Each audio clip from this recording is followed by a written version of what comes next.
All right, Coach, on to the next topic. So now we're talking about the Eastern Conference.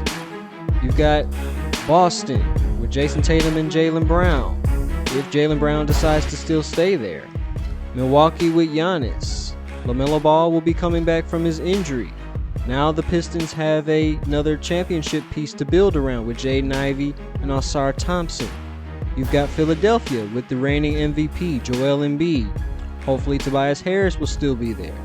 So you've got the big juggernauts and the up-and-coming teams. Who should we fear the most in the Eastern Conference, especially as a Pistons fan?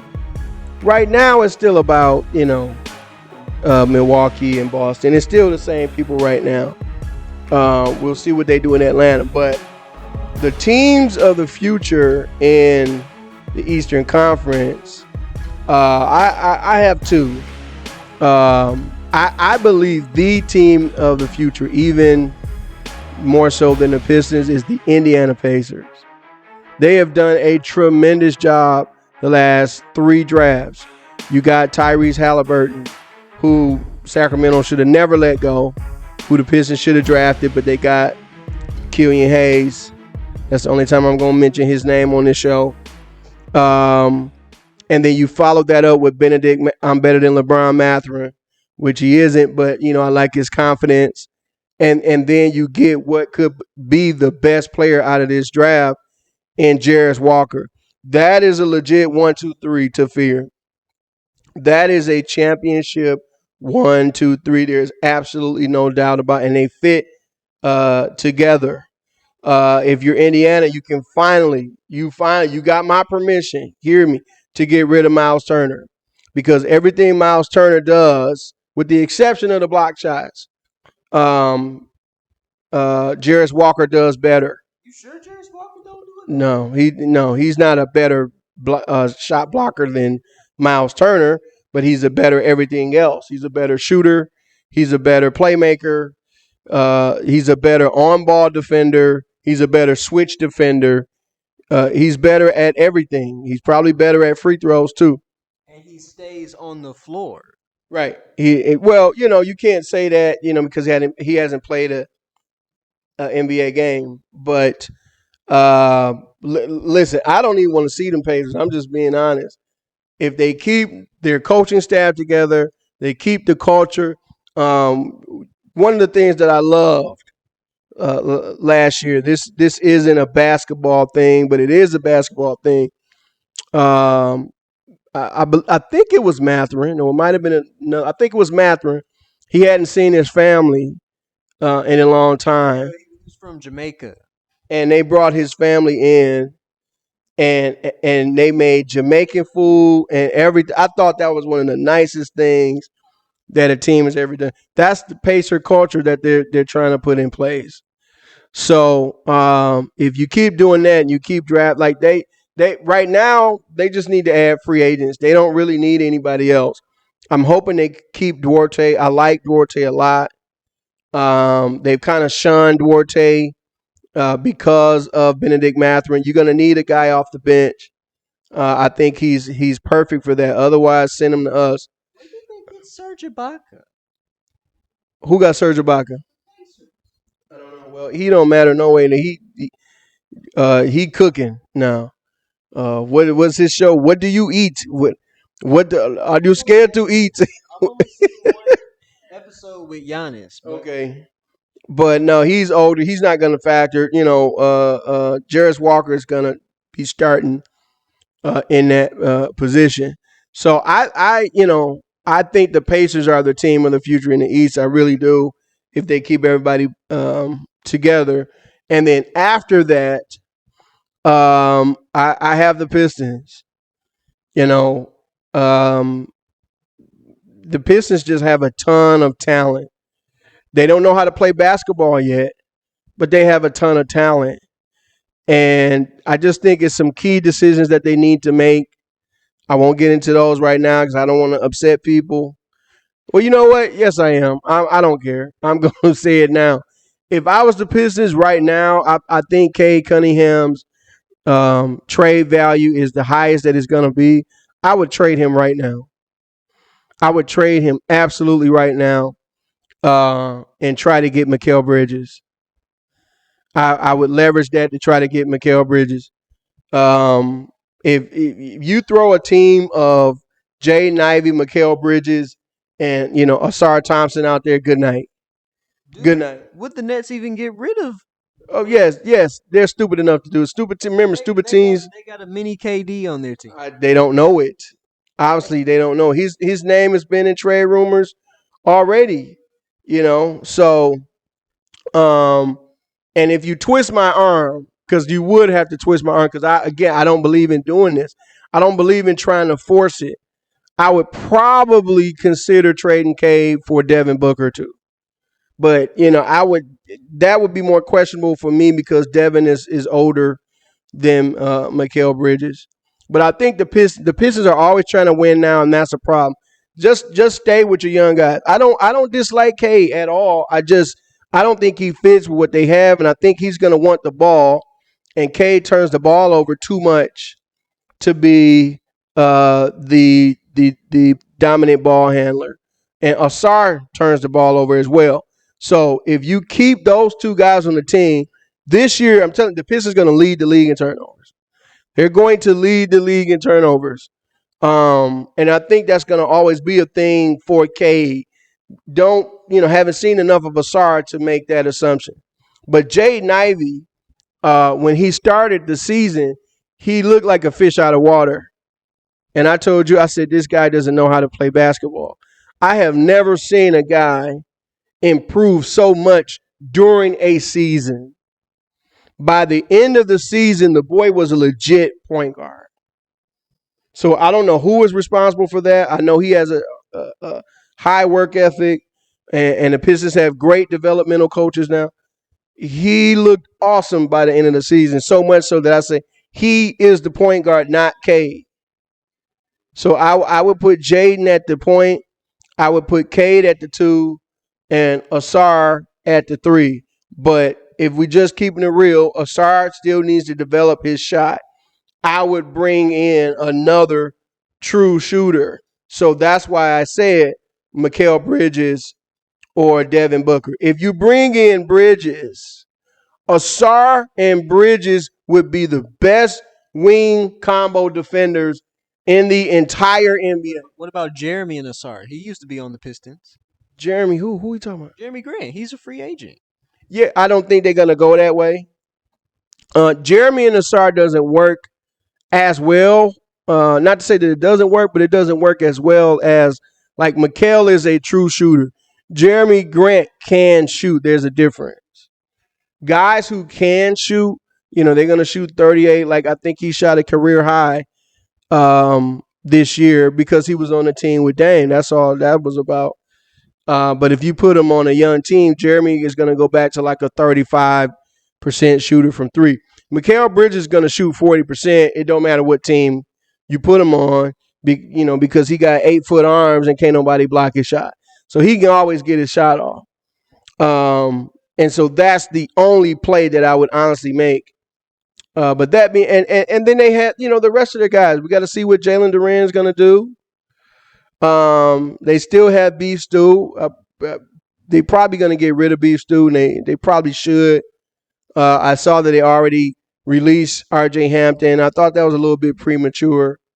I'm hoping diligently that they let go of Killian Hayes. Please, Troy Weaver, this is your brain. Your brain says, let go of Killian Hayes. He's going to be okay. Let him go. You've tried to turn him into a basketball player. You've done a great job. He's still not a great basketball player. Let him go. Like, that's the only thing I want him to do. But those two teams, I honestly think I'm not biased at all. I'm harder on the Pistons than anybody. But I think it's going to be Pacers, which is interesting. When the Pistons were winning, it was the Pacers that was their top rival. Now, are either of those two teams going to kick out anybody from the playoffs? I've got the Eastern Conference up right here so you can look through it. No, you Just tell me. Okay, so It's 10 teams. yes, the Bucks are staying. Celtics, Sixers are staying. The Knicks were an oddball this year. Do you see them repeating? Just give me the 10, man. You can't make decisions for me. Okay, Bucks, Celtics, Sixers, Cavaliers, Knicks, Nets, Hawks, Heat, Raptors, and Bulls.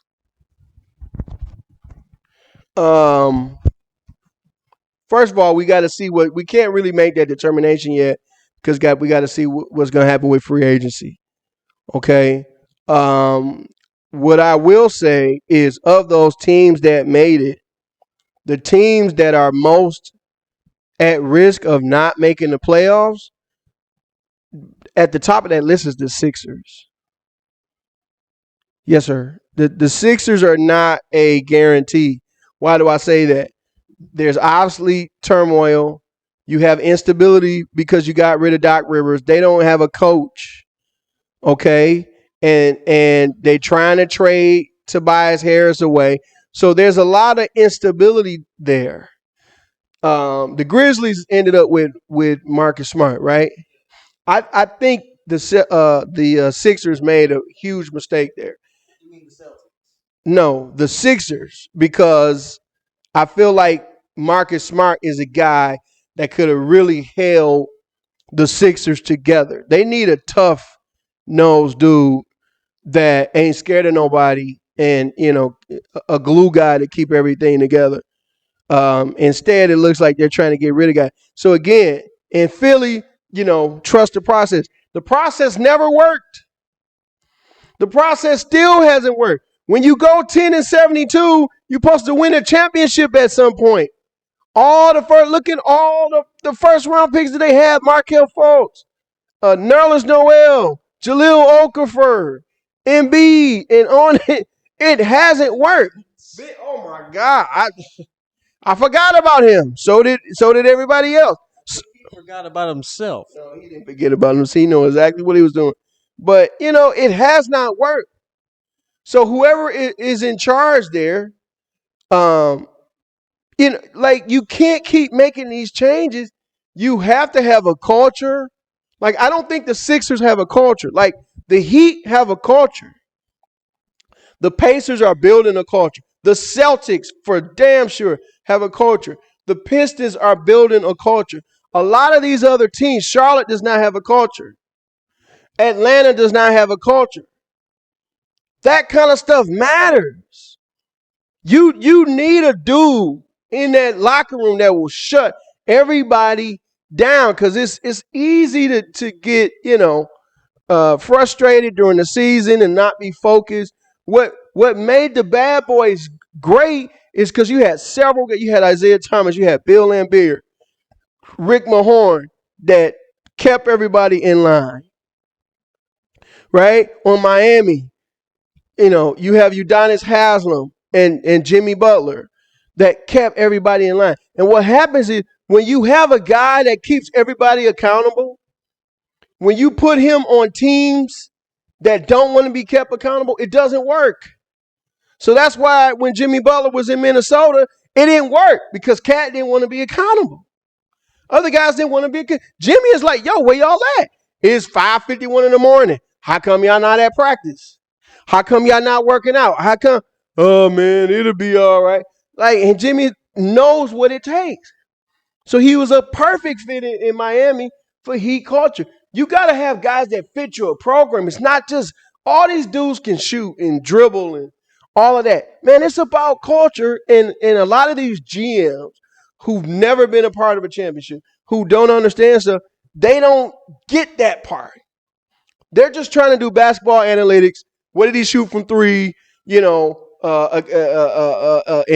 this quarter, it doesn't. All that stuff doesn't matter, because them threes don't fall, as you saw in the finals. They don't fall. Denver won. Why? Because it was their culture.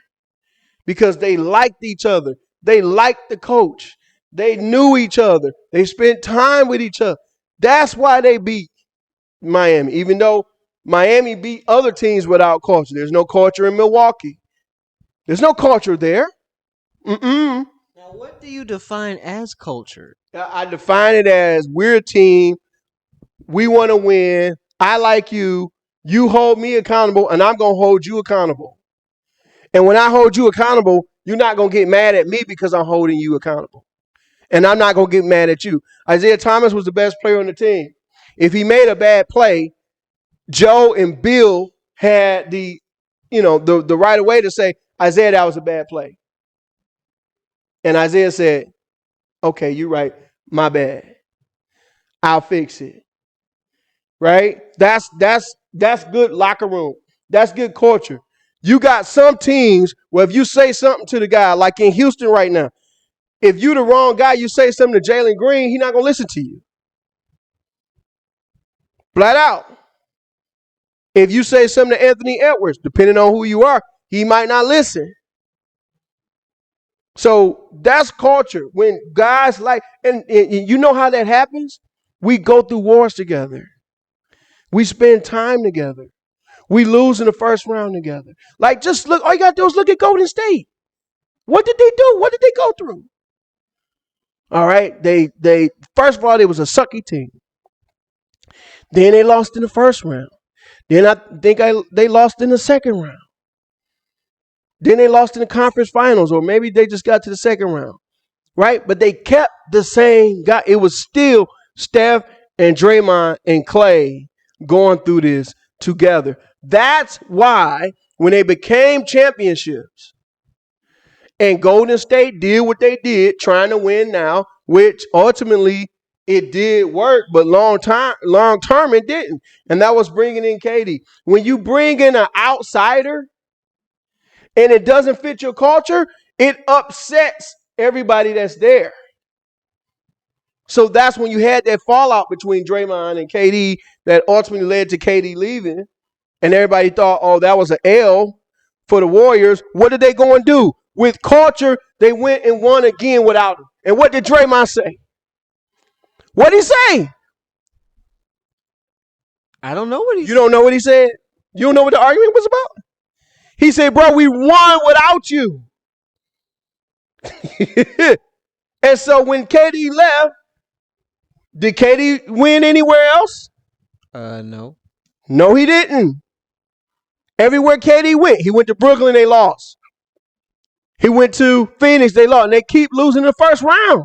You mean second round? No, he lost in the first round in Brooklyn against Milwaukee. That was the first round, I think. I could be wrong. I'm not 100% sure. I think Milwaukee was either the conference finals or the second round. Okay. They got swept by Boston. What, this year? No, that was... Okay. Bottom line, it was losing. And so what did the Warriors go and do? With culture, they went and won another championship without KD. That's the difference. Why? Because they've been through it with each other. They love each other. They know their families. They get into arguments with each other. So sometimes you got to get in arguments with people to know how much you care about them, how much you love them. You got to know how much you can push a guy. You got to know what his trigger points are. And then you come back and you still able to look that dude in the face. Right? Everybody made a big deal about Draymond Green punching Jordan Poole. He punched him in the face and then they won the championship. You know what I'm saying? Like, that's culture. So it's going to take these futuristic teams, the new teams, the Pistons, the Pacers, they need to take their cues from the Nuggets, from the Warriors. It's already been done.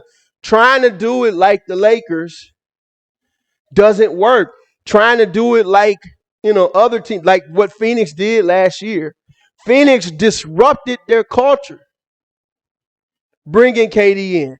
They thought they were doing the right thing. No. They disrupted their guys that, you get rid of Mikal Bridges. What are you smoking? He was a culture guy. Then you upset DeAndre Ayton. When you do stuff like that, it's over.